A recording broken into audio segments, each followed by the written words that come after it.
The content of this podcast is based on medical fact and evidence-based practice from credible authoritative sources, but is not a substitute for your institution's policies, procedures, common sense, or good judgment. The views and opinions are those of Eric Bauer and FlightBridgeED in their entirety. This is the FlightBridgeED Podcast, critical care and emergency medicine education for nurses and paramedics. Here's your host, Eric Bauer. Hey everybody, Eric back with you. Hope everybody's having a great spring. Today I want to do a podcast, something we haven't done for a while. I'm going to do a Nightmare Series podcast. I know this is a favorite for many of you out there listening. And so I've got a really great case, something I've wanted to talk about for some time. It's something that we don't see in the field very often. And so when I heard about this case, kind of wrote a summation of this case and thought it would be a great Nightmare Series case. And I think Nightmare Series case studies we've done in the past have really gotten a lot of great feedback. We really learn a lot from case application. I think we all learn that way because we can, kind of put ourselves in that situation and kind of, visualize what we would do in that situation. And hopefully we can articulate that in our patient care when we actually do have a patient that fits these different cases. So this case, we'll say, is a 58-year-old male patient. He was attempting to climb a radio tower and apparently was trying to put an antenna on top of this radio tower of some sort. I don't really know all the details. He was intoxicated, admitted after the accident that he was intoxicated, and I don't believe he was using any safety gear. And so he actually had a fall from about 50 feet, and he landed straight on his head. When EMS got there, he was lying next to where he had landed. There was about a 8 to 10 inch divot in the ground. That area had received a lot of rain, as most areas in the spring do. And he basically landed straight on his head, and it looked like, I guess, a big golf ball divot like you would see on the golf course, but the size of a head. And like I said, the compression basically displaced the dirt about 8 to 10 inches. So EMS arrives, they access air medical transport. At this point, the air medical gets on scene. They find this patient has no loss of consciousness, did not lose consciousness, I can't believe that. Has a GCS of 15, but he has complete paralysis from the nipple line down. So what I want to talk about is I want to talk about the care of a spinal cord injury patient, the acute care of a spinal cord injury patient. And, if you're out there listening and you've had many of these, I think that's probably a bad sign for you. I think we all probably get certain types of calls. I've only had one patient in my whole 24 years that has been actually paralyzed from injuries when I've arrived on scene. One time, and it was a 15-year-old female patient about 5 years ago. And so, you don't see this very often. I think when you think about a guy like this that has fallen, he's that old, he's in his late 50s, he's fallen 40 to 50 feet approximately, landed straight on his head. It's a miracle he even survived that fall.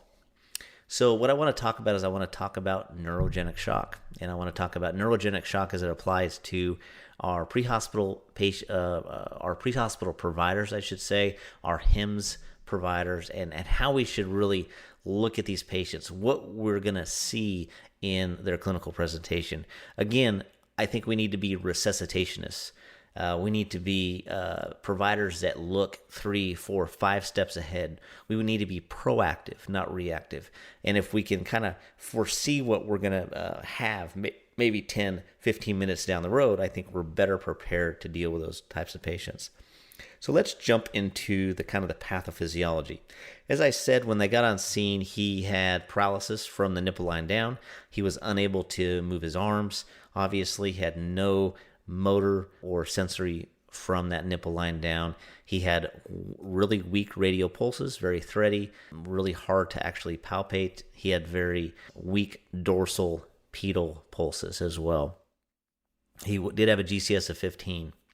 So I think the thing we have to realize is that neurogenic shock is something that is very rare.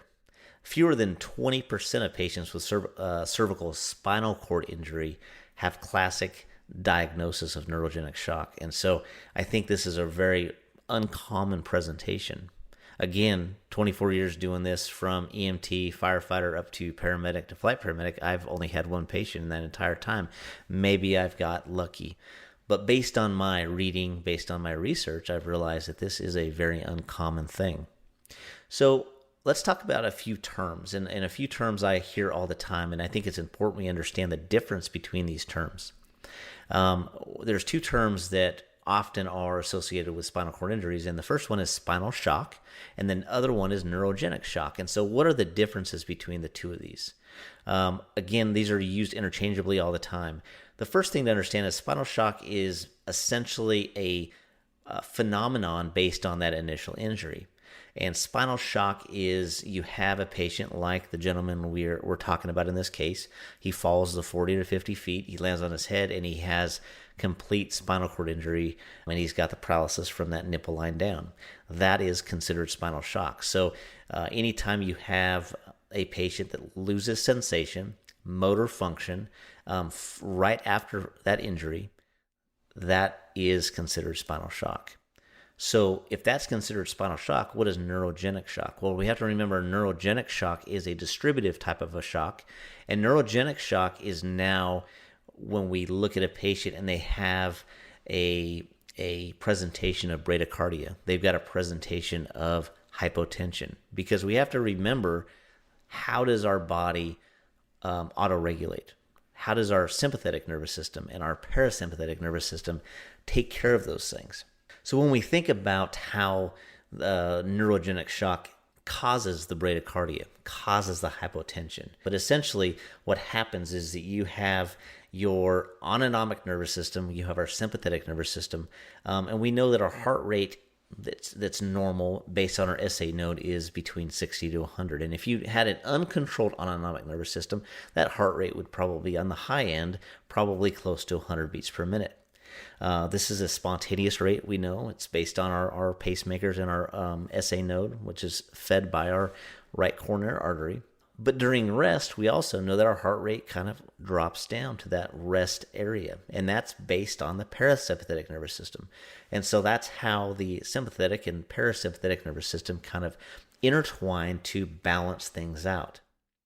So the parasympathetic nervous system controls the heart. It actually exits the central nervous system at the brain level, at the brain stem, based on that vagus nerve. And we know that we always think about the vagus nerve during intubation and, vagal stimulation and dropping their blood pressure, dropping their heart rate even further than what it already is. That's why we oftentimes in pediatric patients give atropine, because of that big sympathetic tone. In contrast, though, the sympathetic control of the heart actually originates in the upper thorax. And so when you have a patient that has a spinal cord injury between that T1 and T5 range or above, basically you have a patient that has a sympathetic nervous system that's blocked now. And if you have no sympathetic nervous system, the only thing that's left now is that parasympathetic nervous system. And we said that parasympathetic nervous system innervates through that vagus nerve out of the brainstem. And so if you have no sympathetic nervous system and your parasympathetic nervous system is now taking control, that's going to depress the heart rate. That's going to cause dysrhythmias. That's going to oftentimes can cause asystole. And so that's where we get that bradycardia, and that's where we get that hypotension. So it's very, very important to kind of focus on that and understand what's going on. Understand that we need to treat this very, very quickly and aggressively to make sure that we're perfusing our patient. Our patient's perfusing their kidneys. They're getting proper perfusion to their brain and to their other organs, their liver and things like that. So we have to understand, how are we going to be able to look at this from the perspective of being out on a call like this. Much, much different than maybe treating this patient in an ICU. And we'll talk about the hemodynamic numbers if this patient, let's say, had a swan in place, and I'll try to illustrate why the numbers are what they are, whether they're high or they're low or they're normal. based on this gentleman's presentation, if we go back to his case, his GCS was 15, like I said. He was able to answer all the questions appropriately. He did have alcohol and admitted to alcohol use, but very aware of what was going on. His initial blood pressure was 60/45. He had a heart rate of 63. Patient apparently had no medications, so this wasn't a medication-induced bradycardia. So this gentleman was in a classic neurogenic shock. So what do we do in that situation? What's going on in that situation? Well, if we have a complete lesion that has cut off all sympathetic tone, think about what sympathetic tone does. Sympathetic tone causes our vasoconstriction. It keeps all that vascular tone. It keeps that heart rate up. And so if you have a lesion that causes that sympathetic tone to stop, you have massive vasodilation. You have pooling of all that blood in the wrong areas. So you have a huge container failure. And so our first thing that we always do, we always try to do things just by the least amount of care, is give volume. These patients need volume. So the crew did really, really well. They gave volume. They gave quite a bit of volume very rapidly, and I believe they gave about 1,500 mils of fluid to this patient. And the patient actually started to slowly respond. Blood pressure went up after about 10 minutes to 76/49, which if you calculate the MAP blood pressure is 58.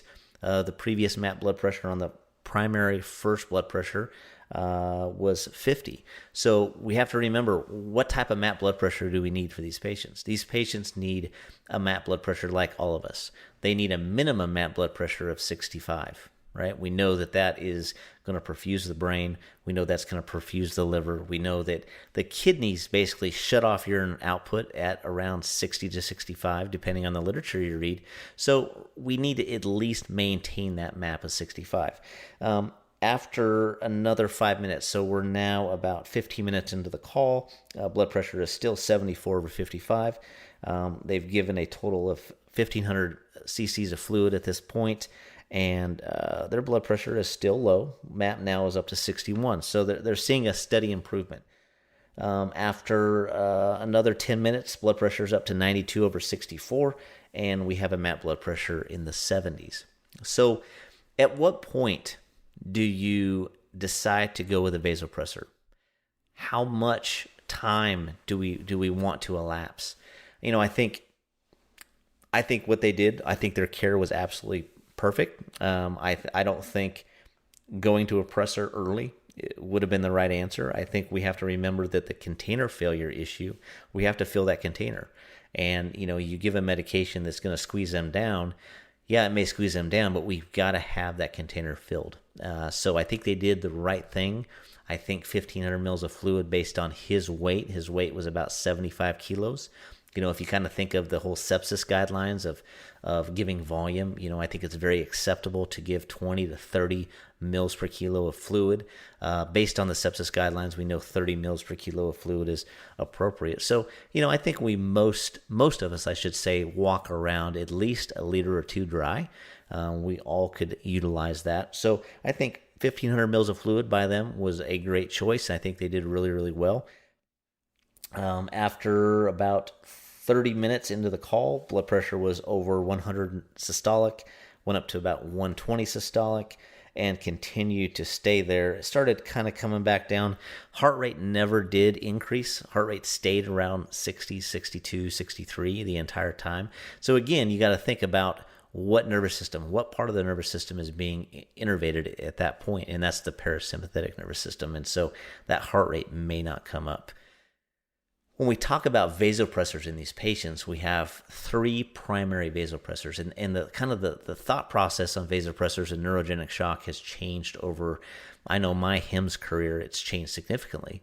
And just 8 years ago, neosynephrine was that go-to pressor. Because you have such a massive container failure, it was really thought you need such a potent alpha constrictor to really constrict these patients down. I think, though, based on the different studies, the different literature, you think about the different intensivists around the world, you think about the MCRIT podcast, Scott Weingard, the Farm podcast, Ming, and people like that. They're all kind of getting away with going straight to neosynephrine.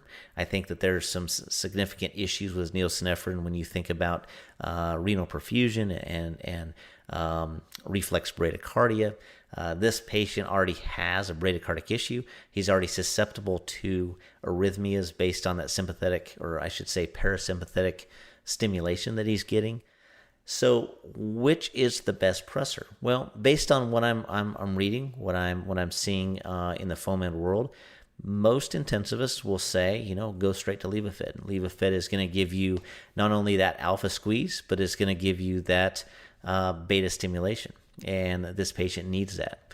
I don't think that you have any issues with any side effects with Levophed, and I think it does a really, really good job. So Levophed is the go-to medication. And then there is arguments of going straight to dopamine. Dopamine is a very good drug when you think about applying that heart rate effect, right? It's got a lot of heart rate runoff, and we know that we can use dopamine in pediatric patients that need that heart rate, and we can give it in patients that are bradycardic and in cardiogenic shock if we need a little heart rate effect.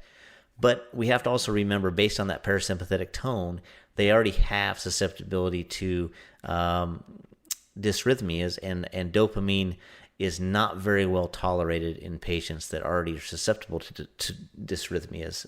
So I think I would stay away. I don't think it's a wrong choice. I think if that's all you had, I would definitely go with that, but I would definitely watch my patient, watch their EKG rhythm, and make sure they're not having any dysrhythmias with that. And if you have the choice, I would go Levophed in these patients. So this patient did arrive at a level 1 trauma center. He was diagnosed with a C7, I believe a T11, T12, did have a full spinal cord injury. He is paralyzed from the nipple line down, and he will never regain that function. So pretty sad story. Blood pressure maintained in that above 100 systolic range based on the fluid. They never did go with a vasopressor, which I think is a pretty cool thing, that they were able to give volume and it fixed the container failure issue. They filled that container. When we think about this, kind of the last thing of this podcast, when we think about what are the hemodynamic numbers, if you had a SWAN in place, what would be your hemodynamic numbers? Well, we have to remember your hemodynamic different parameters. If you had a SWAN in place, you're going to have your CVP, you're going to have your pulmonary artery systolic and diastolic pressure, you're going to have your pulmonary capillary wedge pressure, you're going to have your cardiac output or cardiac index based on the patient's body surface area or BMI, and you're going to have an SVR. And so remember that your CVP is an indication of volume. That's the first thing you should always consider with your CVP. Is it either a volume issue or it's a container failure issue? Well, in a neurogenic shock patient, we know we're having a container failure issue. You probably have the volume, but your container is just massively dilated, so your CVP will be low. The next thing is your pulmonary artery systolic and diastolic pressure. And we know your PA pressures are an indication of left ventricular and diastolic pressure. And we know that your pulmonary capillary wedge pressure is also an indication of left ventricular and diastolic pressure. But your pulmonary capillary wedge pressure, if you were going to actually wedge the catheter, is also an indication of right atrial pressure. So what I always tell people is your CVP is your preload indicator going into the right side or the right atrium, and your pulmonary capillary wedge pressure is your preload indicator going to your left side. And so on every different pathophysiology, except for a right-sided MI or a right-sided ventricular dysfunction patient, your CVP and your wedge pressure are always going to be twins. Your CVP low, your wedge is going to be low. If your CVP is high, your wedge is going to be high, except for that one subset of patients where you have a right-sided left, or I should say a right-sided ventricular dysfunction, or a right-sided MI, or a tricuspid valve issue, something causing that issue on the right side. But every other presentation, your CVP and your pulmonary capillary wedge pressure will mimic each other. So if you have nothing coming in on the preload side, if you have a container failure, you're not going to have anything going in on your afterload side. So as CVP will be low, your pulmonary artery systolic and diastolic will be low. So Remember, your PA systolic is going to be that 25 to 30. Again, the numbers are a little bit different in different books. And your diastolic number is going to be, 10 to 15 range, in that range. And so they're going to be low. Your wedge is going to be low. Remember, your normal wedge pressure is 8 to 12, so it's going to be below that. And then your cardiac output in these patients, ironically, will be normal. Okay, that's the one telltale key thing, is that cardiac output is going to be normal. And then your SVR. Well, your SVR is an indication of overall vascular resistance. Your SVR calculation, if you are studying for the FPC or the CFRN or the CCP-C, we know your SVR calculation is your MAP blood pressure minus your CVP divided by your cardiac output multiplied by 80. So MAP minus CVP divided by cardiac output times 80. And that'll give you an SVR number. So if you had the ability to have a SWAN, again, if this was a transfer patient and you were transferring a patient and you had the ability to transduce and monitor these numbers, that's what you should see. I think that this is a great case. I think, really uneventful. I think that they did a really good job in filling the container very, very quickly. They got that blood pressure up. They got that map up to where the patient perfused. And, really, when you think about neurogenic shock, what they actually recommend in these patients is they actually recommend a map blood pressure much higher. The neurological surgeon's guidelines for acute management of spinal cord injuries actually recommends a map blood pressure on these patients of 85 to 90 for the first 5 to 7 days after the injury, just based on that added perfusion. Because they have such a massive container failure, they want to try to maintain that map blood pressure much, much higher. So that's all I have for this podcast. If you have any questions on this podcast, you have anything to add, if you have any cool cases, again, please email me, and I will definitely try to present any case that's presented. So, just please forward those to me. As always, you have any questions, you have any areas you need help with your studies, please reach out to me. And until next time, I'll talk to you soon. This has been a production of the FlightBridgeED Podcast, leading the way in pre-hospital critical care and emergency medicine education.